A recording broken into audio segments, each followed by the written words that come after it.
Hello everyone. आज मैं नया वीडियो लेके आया हूँ। आज हम मल्टीप्लिकेशन सीखेंगे। आज का वीडियो बच्चों के लिए है, तो जो भी अभिभावक आज मेरा वीडियो देख रहे हैं वो ज़रूर देखें। अक्सर हमने देखा है कि मल्टीप्लिकेशन में बच्चे गलती कर देते हैं, मल्टीप्लिकेशन वो नहीं कर पाते। बहुत से बच्चों को पहाड़े याद नहीं होते, या हम कहते हैं कि कुछ बच्चों को टेबल्स याद नहीं होती, इस वजह से वो मल्टीप्लिकेशन नहीं कर पाते हैं। मैंने एक मेथड हम सबके सिलेबस में भी है, हम देखते हैं कि एक स्टिक मेथड होता है। आज मैं वो स्टिक मेथड ही आपको एक्सप्लेन करने जा रहा हूँ, और विश्वास मानिए अगर आप स्टिक मेथड बच्चे को सिखाएंगे, या जो बच्चे मेरा वीडियो देख रहे हैं वो ध्यान से अगर इस मेथड को सीखेंगे, तो आप मल्टीप्लिकेशन बहुत ईजिली कर लेंगे। आपको टेबल्स याद होने की या बाकी किसी भी चीज़ की कोई भी ज़रूरत नहीं है। बस आपको आज ये वीडियो देखना है और थोड़ा सा अपने घर पर प्रैक्टिस करनी है, और देखिएगा मल्टीप्लिकेशन आप कितनी स्पीड में कर लेते हैं। आइए वीडियो शुरू करते हैं। पहले हम सिंगल डिजिट मल्टीप्लिकेशन सीखेंगे।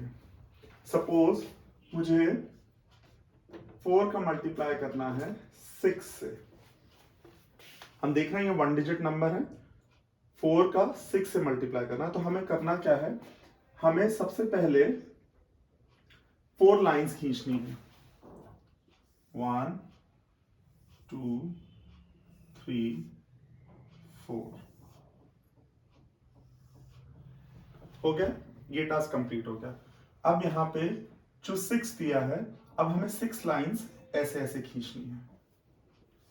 1 2 3 4 5 6। ध्यान ये रखना है कि अगर आपके जो इधर वाली आप लाइन खींच रहे हैं ये अगर ज्यादा हो जाती है तो आप इन लाइंस को भी एक्सटेंड कर दीजिए। ध्यान ये रखना है कि ये लाइन एक दूसरे को कट करें। अब जहां पे ये दोनों लाइंस, ये वाली लाइन और ये वाली लाइन इंटरसेक्ट हो रही है, हमें इन पॉइंट्स की काउंटिंग करनी है। देखिए ये 4 था, 1 2 3 4, ये 6 है, 1 2 3 4 5 6।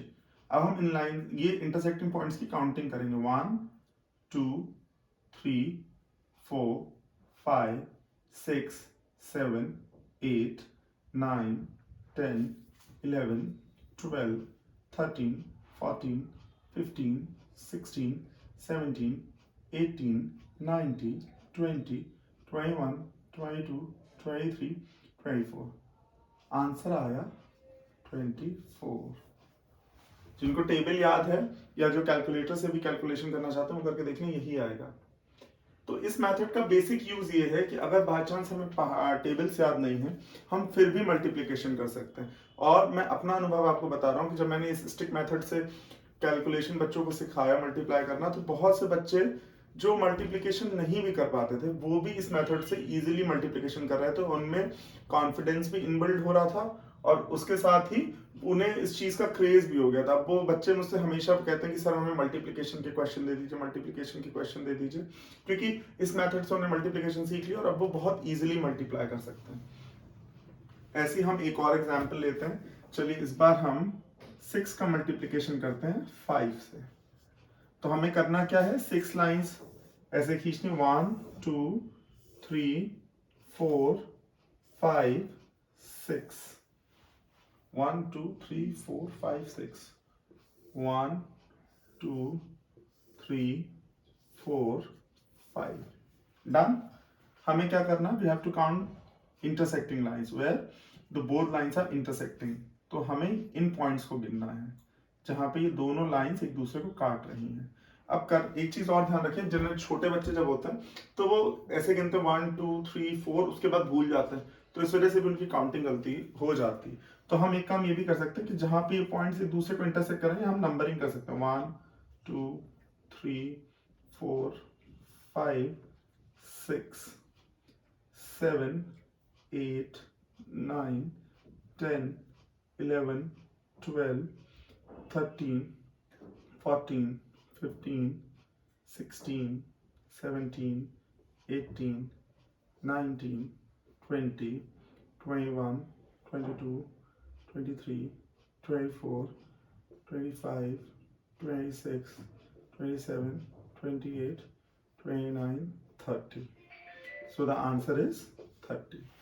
अब आप कुछ मल्टीप्लिकेशन खुद भी करके देखिएगा और आप देखेंगे कि आप इजीली मल्टीप्लाई कर पा रहे हैं। अब आप कहेंगे कि सिंगल डिजिट मल्टीप्लिकेशन तो हमने सीख लिया, लेकिन आप ये बताइए कि double digit triple digit multiplication कैसे होगा।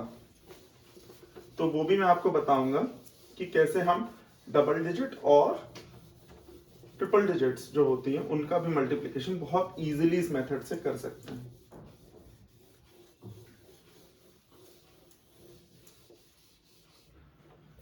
देखिए ट्रिपल डिजिट मल्टीप्लिकेशन मैं आपको अपने नेक्स्ट वीडियो में बताऊंगा। अभी मैं आपको इसके ये दो पार्ट में करूंगा, जिसमें पहले पार्ट में मैं सिंगल डिजिट मल्टीप्लिकेशन और डबल डिजिट मल्टीप्लिकेशन आपको बता दूंगा, और 3 डिजिट मल्टीप्लिकेशन मैं आपको अपने नेक्स्ट वीडियो में बताऊंगा। आइए आप डबल डिजिट मल्टीप्लिकेशन देखते हैं। 22 इंटू 44। ओके, अब इनका मल्टीप्लिकेशन कैसे करेंगे? हम इन्हें स्प्लिट करेंगे। इस 22 को स्प्लिट करेंगे 2 पार्ट्स में। हम वैसे स्प्लिट नहीं करेंगे जैसे हम एक्सपेंड करते थे, जैसे हम इसकी अगर हम प्लेस वैल्यू लिखेंगे तो लिखेंगे 20 + 2, राइट? इस तरीके से नहीं इसको स्प्लिट करेंगे, इसको सिंपल से स्प्लिट कर लेंगे 2 2, ठीक है? तो हम 2 लाइंस यहां खींचेंगे और 2 लाइंस इधर खींचेंगे, तो थोड़ी दूरी में खींचेंगे ताकि हमें कैलकुलेशन में कोई मिसकंसेप्शन ना हो, हमें इजीली समझ में आए। तो 2 लाइंस हमने यहां खींची, 2 लाइंस हमने यहां खींची, ठीक है? अब ये 44 है, इसमें भी हम यही करेंगे, 4 लाइंस नीचे और 4 लाइंस ऊपर। याद रखेंगे जो वंस की वैल्यू है, जो भी यहाँ पे वंस की वैल्यू होगी वो नीचे खींची जाएगी और टेंस की वैल्यू ऊपर। अब क्योंकि यहाँ पे बराबरी है तो 1 2 3 4, राइट? 1 2 3 4।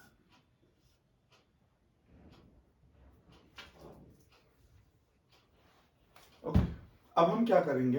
अब हम इनको जोड़ेंगे। ध्यान ये रखेंगे, जो जब हम इस तरीके से लाइंस खींचेंगे तो ये जो नीचे वाली जगह है, ये वाली जो पोजीशन है, ये वंस वैल्यू की है। यहाँ पे जो भी कैलकुलेशन आएगा वो हम वंस की जगह लिख देंगे। तो हम गिनेंगे 1 2 3 4 5 6 7 8। Will write 8 in the ones place. अब क्या करेंगे हम? अब हम इन्हें गिनेंगे। अब टेंस के लिए हम ये गिनेंगे, ठीक है? 1 2 3 4 5 6 7 8 9 10 11 12 13 14 15 16। So the what comes as an answer is 16. Now what we have to do is कि हमें इसकी वंस वैल्यू जो है वो यहाँ पे लिखनी है, और जो टेंस की वैल्यू है उसको कैरी कर देना है। कहाँ पे? 100 की। ये वंस हो गया, ये टेंस हो गया, ये 100 की वैल्यू पे हमें जो है इसको कैरी कर देना है। 1 2 3 4 5 6 7 8 एंड 1 इज 9, 968। अब आप कैलकुलेटर से भी कैलकुलेट करके देख लीजिए, आंसर यही आएगा। अब हम एक और कैलकुलेशंस देखते हैं। अब हम क्या करते हैं, इसको चेंज कर देते हैं, यहां 4 की जगह 5 कर देते हैं, राइट? अब देखते हैं क्या होगा।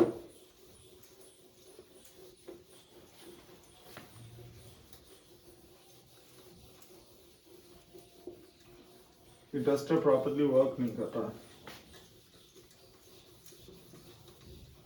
चलिए समझने के लिए तो समझ ही लेंगे इस पे। अब क्या करना है, 2 लाइंस ऐसे खींचनी है, वैसे ही काम करना, 2 ऐसे खींचनी है। ओके, ये वो कंप्लीट हो गया। ये 4 है, ये 5 है, तो हम पहले गलती हो गई, 1 मिनट।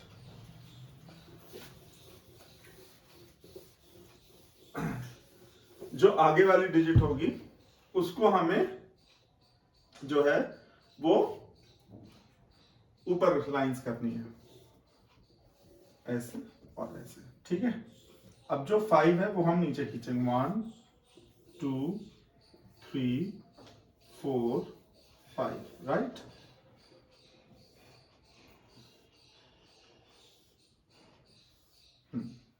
और 4 हम यहां पे 1 2 3 4। थोड़ा स्पेस रखेंगे क्योंकि अगर हम लगातार खींच देंगे तो हम खुद ही कैलकुलेशंस नहीं कर पाएंगे, इसलिए इन दोनों के बीच में मार्जिन इतना रखिएगा कि आप इजीली डिफरेंस कर पाए। अब हम इनको गिनेंगे, 1 2 3 4 5 6 7 8 9 10 10 वंस वैल्यू हम नोट करेंगे यहाँ पे और एक का कैरिंग लगा देंगे, फिर गिनेंगे 1 2 3 4 5 6 7 8 9 10 10 11 12 13 14 15 16 17 18 और 1 19। एक कैरिंग करेंगे 1 2 3 4 5 6 7 8 9 90। 990 इज योर आंसर। तो मुझे लगता है आपको अच्छे से समझ में आ गया होगा।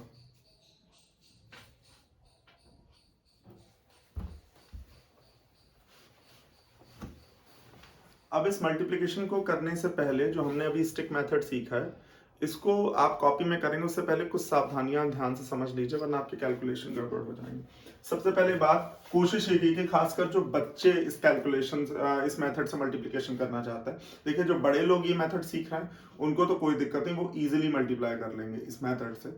लेकिन जो बच्चे सीख रहे हैं या जो बच्चों के पेरेंट्स इस वीडियो को देख रहे हैं, वो उस चीज का ध्यान रखें कि अगर बच्चे इस मेथड से मल्टीप्लिकेशन कर रहे हैं तो वो स्केल को यूज करें। एक्चुअल में होता क्या है, जब ने मान लीजिए किसी बच्चे ने लाइन खींची ऐसे, ठीक है, उसने लाइन तो करेक्ट खींची, पर यहाँ पे उसका पेन चलना बंद हो गया, तो वो क्या करता है, एक लाइन ऐसे और खींच देता है।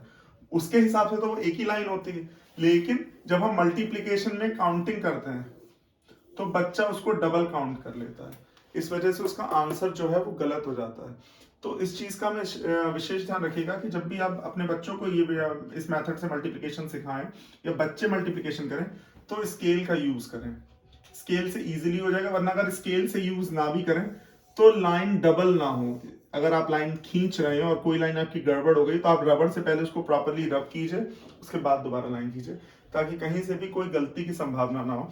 देखिए इस मेथड से मुझे जो लगता है मल्टीप्लिकेशन बहुत इजी हो जाता है।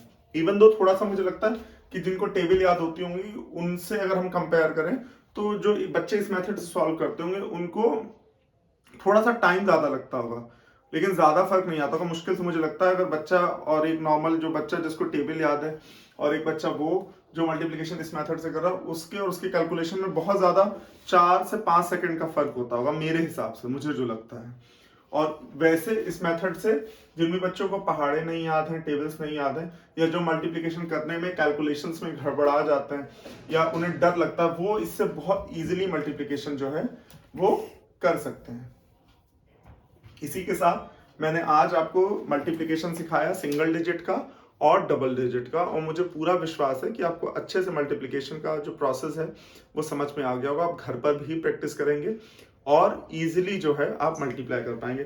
मैं आपको कुछ होमवर्क दे देता हूं, तो उससे मैं कुछ क्वेश्चंस आपको लिख देता हूं, मल्टीप्लिकेशन इस मेथड से करके देखिएगा इन क्वेश्चंस को, और जब आप कर लें तो आप मुझे जो है वो कमेंट बॉक्स में भी उसकी स्क्रीनशॉट भेज सकते हैं, वरना आप मुझे मेरी मेल आईडी पर भी मेल कर सकते हैं।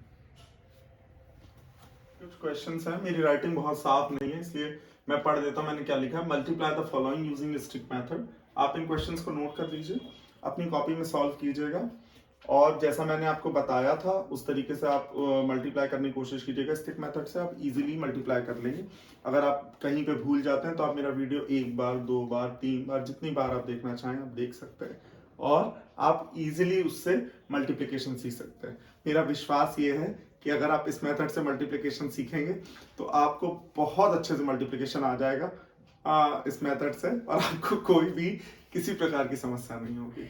आप अगर मेरे चैनल पर नए हैं तो प्लीज मेरे चैनल को सब्सक्राइब कीजिए, लाइक कीजिए, शेयर कीजिए, और जितना ज्यादा आप इसका प्रचार प्रसार कर सकते हैं उतना कीजिए। धन्यवाद।